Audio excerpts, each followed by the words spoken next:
Hi, Patrick. Welcome to this episode of Edu Trends Podcast and Webcast produced by the Institute for the Future of Education of Tecnológico Monterrey. We are very happy to have you here. I would like first to briefly describe for our audience what is HolonIQ and also what are your current goals and what are you aiming for in education. Fabulous. Thank you, Pepe. Thanks for having me. It's great to be here. As Pepe said, Patrick Brothers, co-CEO of HolonIQ. We're a global impact intelligence platform, and we work with governments, universities, firms, and investors around the world to help power decisions that matter. We've had a really big focus on higher education over the last few years, mostly because much of the team is from higher education on the public and the private side. And of course, before COVID, higher education was moving through a really big change and transformation, and COVID, of course, has just amplified that 10, 100 times again. So we've spent a lot of time over the last while pulling apart the trends that we see happening, talking to universities around the world, and just helping everyone make sense of what we think might be the future of higher education. Thank you. So you say that higher education was already changing. I am a little bit more pessimistic around that. I think that higher education has not changed a lot on the last years, and I wanted to change faster. Nevertheless, I recognize that the COVID situation that was very bad in many different ways. One of the good things, one of the good outcomes, is that it shows that when we face something that is urgent, we can align ourselves to change and go faster. No? I think that's right.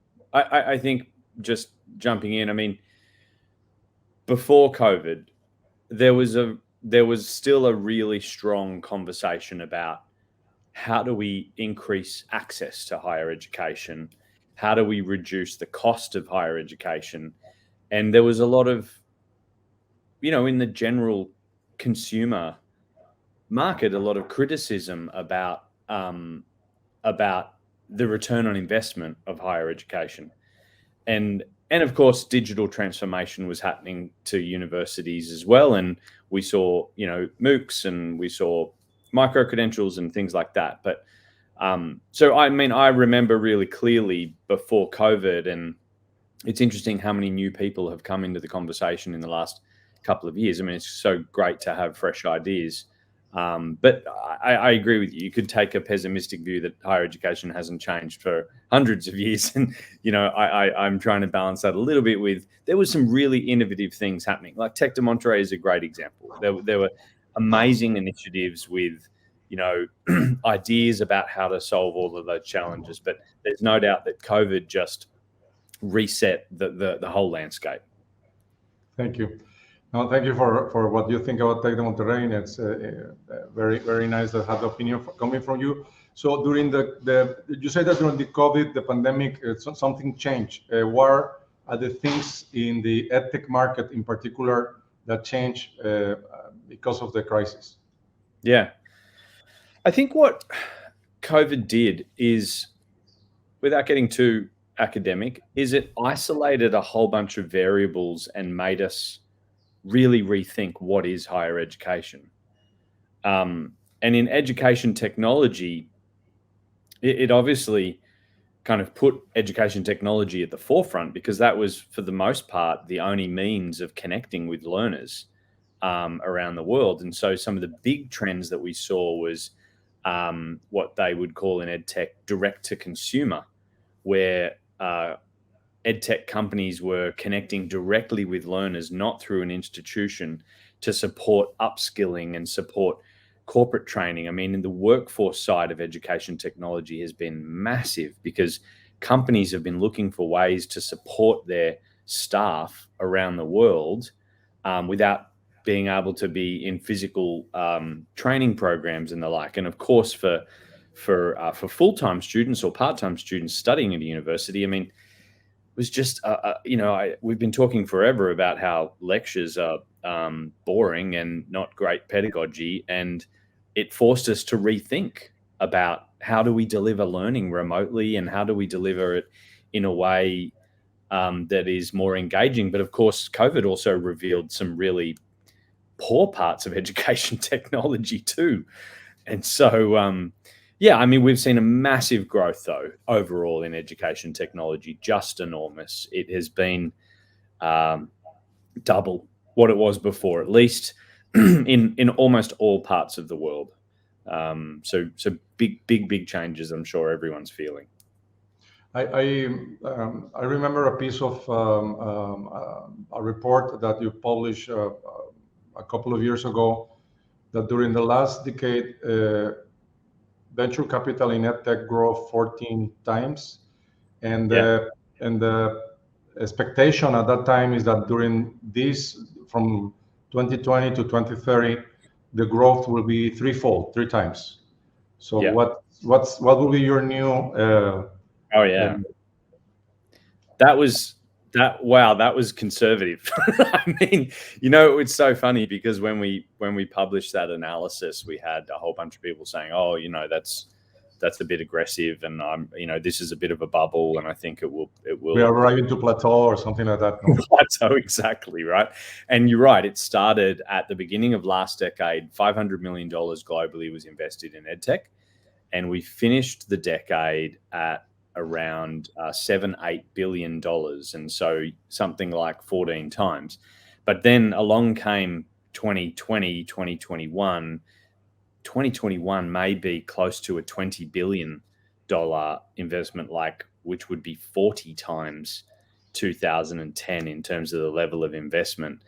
And back when we looked at 2018 and 2019 and thought, I wonder if they are bubbles that will burst. I mean, we just had no idea. So you're right. Like we forecast, I think in 2019, we said, oh, look, we think $90 billion will be invested in EdTech over the next decade. And then the year after, 16 billion was invested. Now this year will be nearly 20. So, half of our decade forecast is already invested. So it's just a whole new level.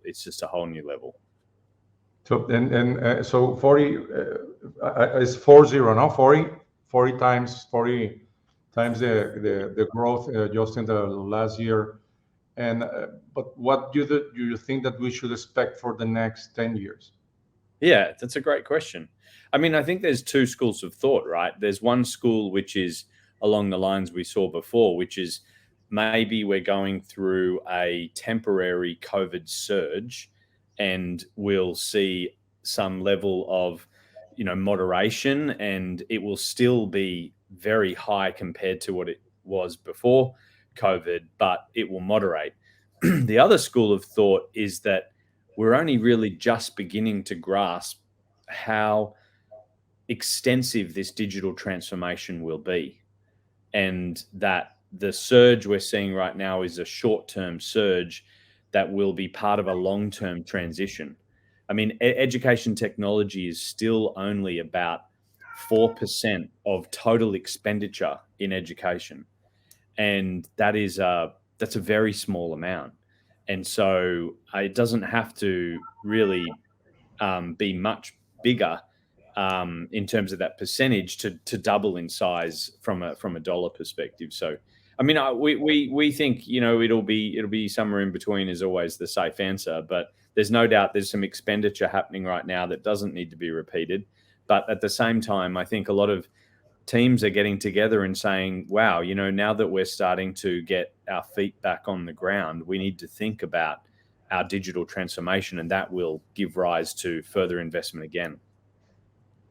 Yes, so maybe the most plausible scenario is that this is a surge, but after the surge, we will not come back to what we had beforehand. So it will be the spark of a new kind of growth, not as dramatic as the one that we had lived during the pandemic. Yeah. And what about Latin America? What can you tell us about the EdTech startup ecosystem in Latin America? What have you learned? I can tell you a lot. Last week, we announced the 2021 HolonIQ LATAM EdTech 100, which is the 100 most promising education technology companies across Latin America and the Caribbean. I mean, last year, when we did it for the first time, we set out to map 50 companies because we thought, LATAM is a very dynamic and very large market, but doesn't have as much investment as other parts of the world. What we found in our investigation is there was a massive ecosystem. And so we ended up announcing 100 last year. This year, a lot has changed. And from an investment perspective, the investment in education technology just in the first 3 quarters of 2021 is already 3 times what it was the prior year. So we're seeing a lot of demand from schools and from universities. We're seeing the investment community in Latin America start to think more progressively about supporting social and economic outcomes, and they see the opportunity as well. Again, the innovation is all the way from early childhood and pre-K through school, post-secondary. There's more vocational education, which, Latin America has less vocational education than other parts of the world, but we're starting to see more apprenticeships, more workforce training, and then just as everywhere else in the world, we're seeing the big companies in Latin America turning to education technology to upskill their staff and their workforces and find employees as well. It's very exciting watching education technology in Latin America. Thank you for your insights. Very, very interesting, the increase that you have seen in the area in just one year. And you're right, investment is not abundant in this region. So it's good to see that there is a 3-fold increase in just 1 year. Is very promising. At the beginning of this year, you updated a study about the possible futures of higher education. You published 3 scenarios for higher education. Can you tell us about these scenarios and if you think they're still holding up after these months because of the rapid changes that we're living?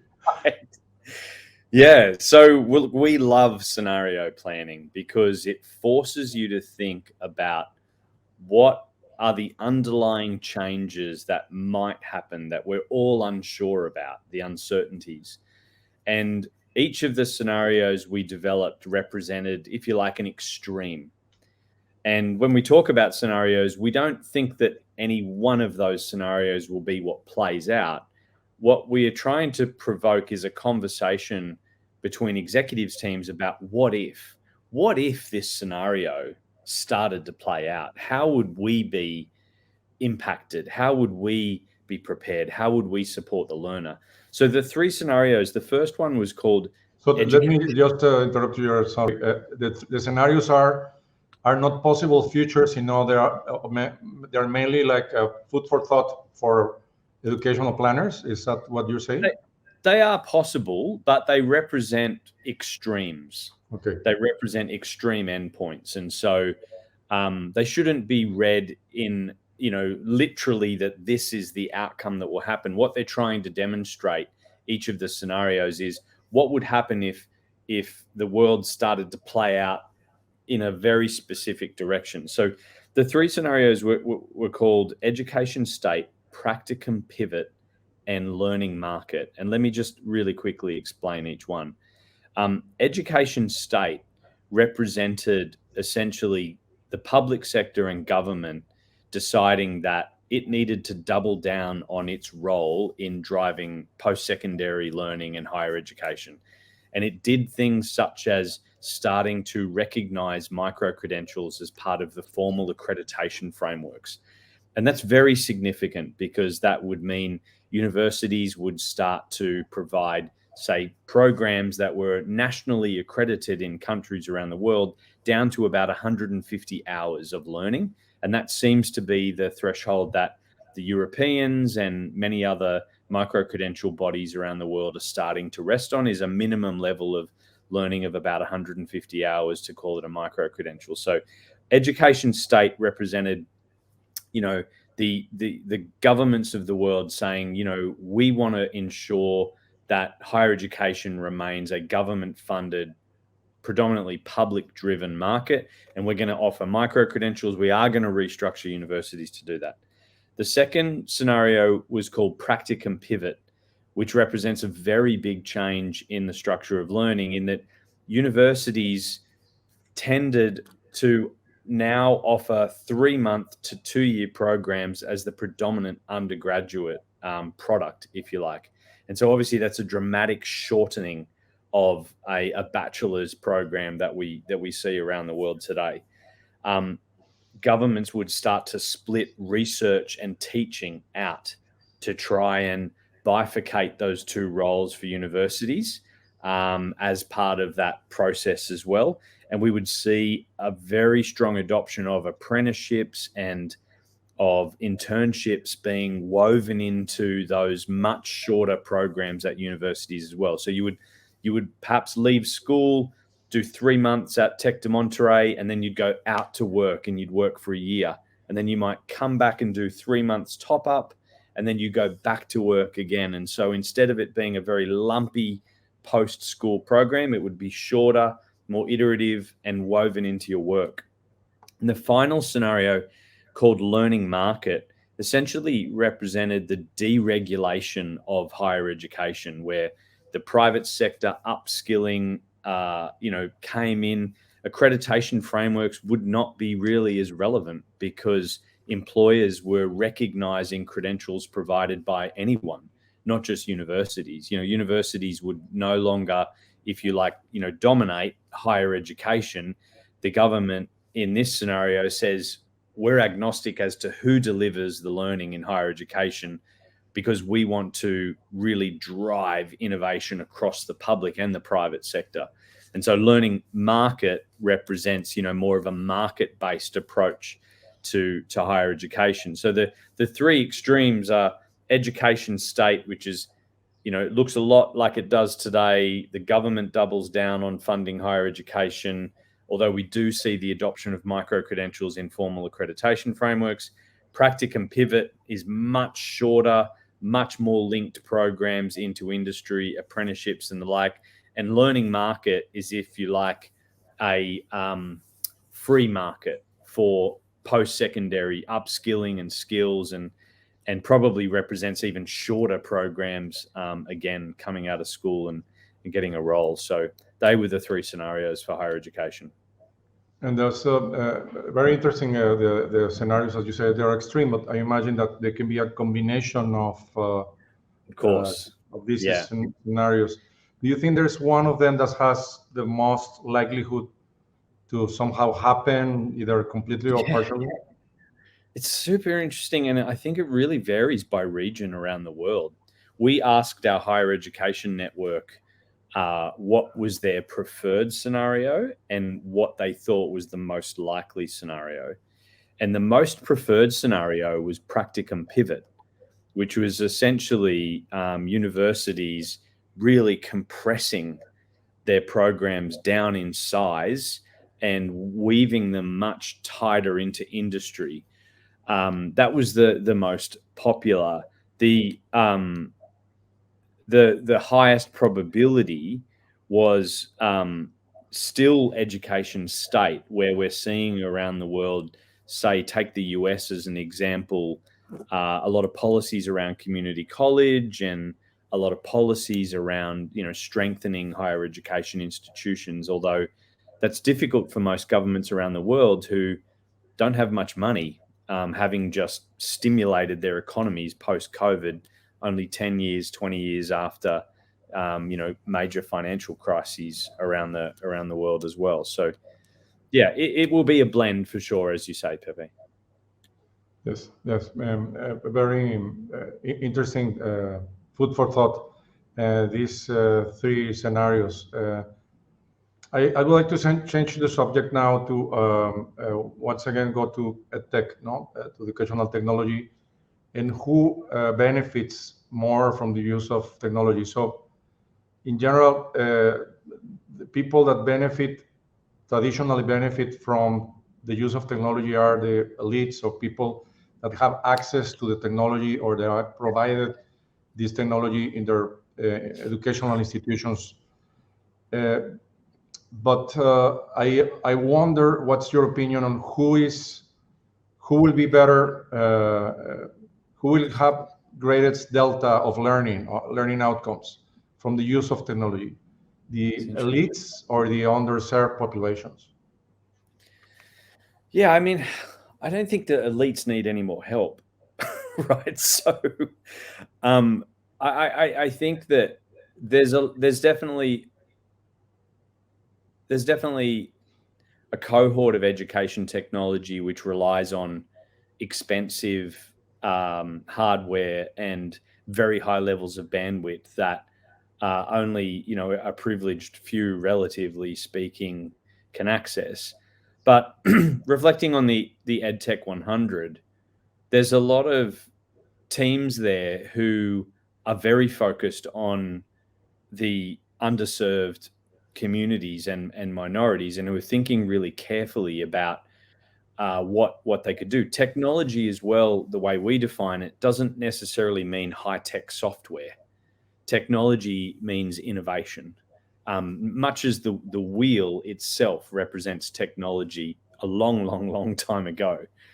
And so that's the spirit in which we think about education technology, is not necessarily high cost, fancy software that will only serve to increase the gap between those who are privileged and others, but rather trying to stimulate more thinking and innovation about how either teams can directly support learners, or they can support institutions to better serve learners around the world. I mean, Africa as well is another economy where we're seeing innovation that is, it's not software, it's not mobile phones, it's not apps, innovation to help reach, very disconnected communities and help upskill them as well. And we've seen a lot of, even in LATAM quite recently, we've seen government announcements.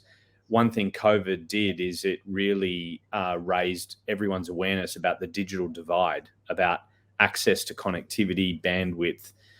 There's plenty of EdTech trials, government sponsored around the world, of just handing out iPads to people that just fail, because that's not really a sound way of supporting learners, of just giving them devices, right? And I think we're learning that these lessons through time as well. So things like, I can think of teams that are supporting women in gaining coding skills to help achieve better gender balance, but also to help with the participation of women in the technology economy across Latin America as well. And a lot of that is not about devices, and it's actually not about serving those who are privileged either. It's about finding people who don't necessarily have access and can't afford a degree, for example, but who might be really well suited to learning coding or user experience or digital marketing, or even cybersecurity, which is becoming a big issue for everybody. Yes, I agree with you. There is a paradox that, in my opinion, these kind of tools can be more advantageous for the underserved communities than for the communities that already have access to that, because they are privileged in somehow and have a lot of cultural capital, now let's say in their families, etc. So many people wonder if a government should invest in technology for those communities, or they should invest in other things. So that's what I think is an interesting question. And well, we in studies we have made with underserved communities, we have found that in general, with the right tools, those communities, they don't have to be very high tech, expensive technologies. The gains that you obtain are very strong, because they come almost from the bottom, let's say. So those investments have a lot of return on. There's a lot of return on investment on those, but you have to find the right way of doing that. And then the problem is how we close this access not only to internet, but to this technology gap and this, I would say, digital competencies for learning gaps for the students and digital competencies for teaching for teachers. Yeah. It's a hard problem to solve because we're talking of massive numbers of students and teachers. You raised a great point just now in terms of, I think one of our biggest priorities is actually supporting teachers and helping teachers understand what options they have, how to best utilize them. Teaching with technology is a little bit different. Like the fundamentals of pedagogy are the same, but you go about things differently in the classroom in order to achieve those outcomes. And I think supporting teachers is a great example of where we should focus and not necessarily race ahead at handing out computers and tablets without having thought through how we're going to actually upskill these communities and what is required. There's hundreds of stories around the world of classrooms being full of dusty 3D printers and 100 iPads over in the corner that can't charge or whatever, because people didn't think about how to support that kind of digital capability. So yeah, I'm all for upskilling teachers. I think that could have a really massive multiplier effect. Exactly. I agree with you. And I'm asked sometimes that if computers, technology, artificial intelligence would replace teachers, and I don't think that will never happen, at least not in the next 10 years. I believe that it's very important, the work that teachers do, and it has to be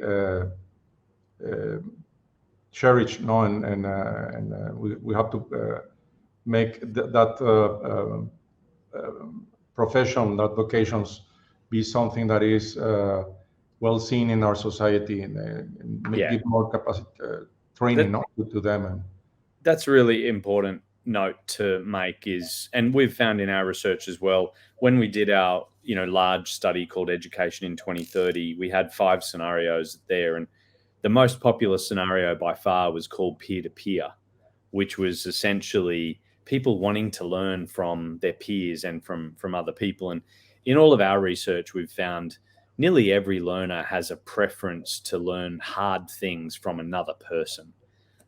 We all want, I want my phone to teach me things for sure. Like I wish it was smarter and could prompt me with knowledge and help me, remember things and prompt me with interesting facts. But when it comes down to learning something really difficult, absolutely, I would just love to have an expert to, guide me and ask questions and get unstuck from problems. And that's what we find around the world. Yes. So I brought up the subject of AI in education. I myself, in one of my previous lives, did a PhD in artificial intelligence. And I've seen during the last decades, the promise of AI and the failure to deliver. We are talking a lot about AI in higher ed and in education in general, but do you think that the promise of AI is for real this time? I don't know. I think we suffer a lot from over-promising for sure, and optimism about artificial intelligence. I mean, not as detailed as you, Pepe, but I've spent a whole bunch of time on natural language processing, and computers are great at literal translation, but Siri is still hopeless. Like I can't talk to my devices; they don't understand me. How are you going to have an intelligent interface that gets anywhere near a human level? So I'm really optimistic about the use of AI in very narrow domains. Like I've seen some fantastic use in testing and in assessment and in gamification and in trying to engage the learner in behavioral domains. And there's some fabulous uses of AI, but the best are often not even labeled AI. They're teams who are just focused on achieving the behavioral outcome or the learning outcome versus the teams who are waving big AI banners and promising things that are very, very difficult to achieve. So I'm optimistic about if we can get AI to a level of maturity. I'm really excited about how we could embed it into the learning process, but a little bit pessimistic maybe, having followed artificial intelligence for decades as well, about how realistic it is that we would get to that level in the next 5 years for sure, probably 10. I mean, have a look at COVID. We don't need AI to solve the challenges that we've got right now. We need our universities to be more digitally capable, to have basic systems, to support learners with basic learning. That if we did that, we'd be 10 times what we are today, right? And so COVID makes me think about Maslow's hierarchy of needs as like all the way back down to the bottom of like, we just need to do the essentials and we need to do them digitally. And once we're through that, then we can start to build up the pyramid again and get to fancy applications like artificial intelligence. Exactly. Yes, I believe that there are, as a sector, economic sector, education is very, very little digitized. No, it's not very strongly digitized, and AI comes later, maybe in the path, and we could be, let's say, cautiously optimistic. No, not a lot. Right. Yeah. Right. I believe that AI should be more like an assistant to the professor than a standalone thing in education. It should be something that help the teacher, the professor, to do better his work, giving him more opportunities to understand his students and understand what's the level of engagement and learning they are, so that you can somehow personalize activities, not with AI but in person, no? So that you can teach them, you can do peer learning, etc., with the help of those tools, and not as a standalone tools, no? So that's something that could be more realistic because of the narrow applications of AI in general. Yeah, and I something I think about a lot is, I mean, firstly, AI as a label has just taken over. Like a lot of what we can need to achieve, we can do with just calculations and computations. We don't actually need, when you really dig into AI, a domain expert like yourself, we don't necessarily need that much superpower right now. But the other thing is like the evolution of learning science.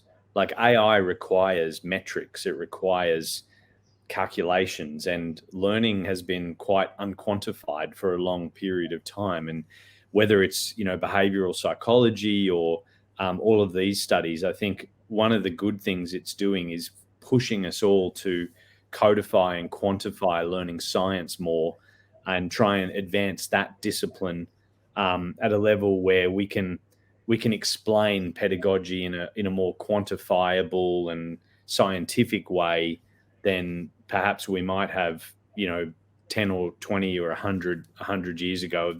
The magic of putting people in a class with someone who's just incredible at sharing knowledge and engaging learners.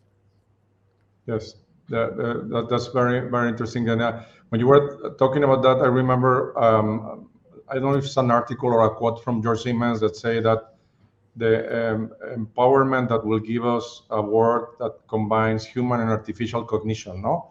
So that's, I think there are very interesting opportunities in that world.